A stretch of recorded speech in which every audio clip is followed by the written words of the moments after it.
காஷ்மீர் துப்பாக்கிச் சூட்டில் பலியான ராணுவ வீரரின் உடல் விழுப்புரத்தில் அரசு மரியாதையுடன் நல்லடக்கம் செய்யப்பட்டது.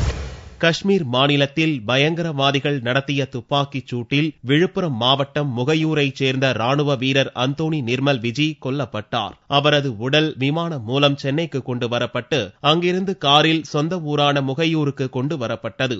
ராணுவ பிரிகேடியர் தலைமையில் 40 ராணுவ வீரர்கள் அந்தோணியின் உடலை உறவினர்களிடம் ஒப்படைத்து மலர் வளையம் வைத்து அஞ்சலி செலுத்தினர். இதையடுத்து கிறிஸ்தவ முறைப்படி அந்தோணி நிர்மல் விஜியின் உடல் நல்லடக்கம் செய்யப்பட்டது. அப்போது 14 ராணுவ வீரர்கள் 3 முறை வானத்தை நோக்கி சுட்டு வீர வணக்க மரியாதை செலுத்தினர்.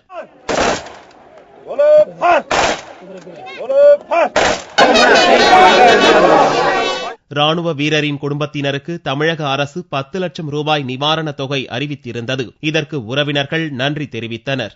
நேற்று அதிகாலை 6 மணி அளவில் காஷ்மீரில் நடைபெற்ற கலவரத்தில் விழுப்புரம் மாவட்டம் முகையூரை சேர்ந்த விஜய் என்னும் அந்தோணி நிர்மல் தீவிரவாதிகளால் சுட்டுக் கொல்லப்பட்டார். அவர் இறந்ததற்காக எங்களது ஆழ்ந்த அனுதாபங்களை தெரிவித்துக் கொள்கிறோம். அதற்கு இழப்பீடு செய்யுமாறு நிதியுதவி வழங்குமாறு தமிழக முதல்வருக்கு கோரிக்கை விடுத்திருந்தோம்.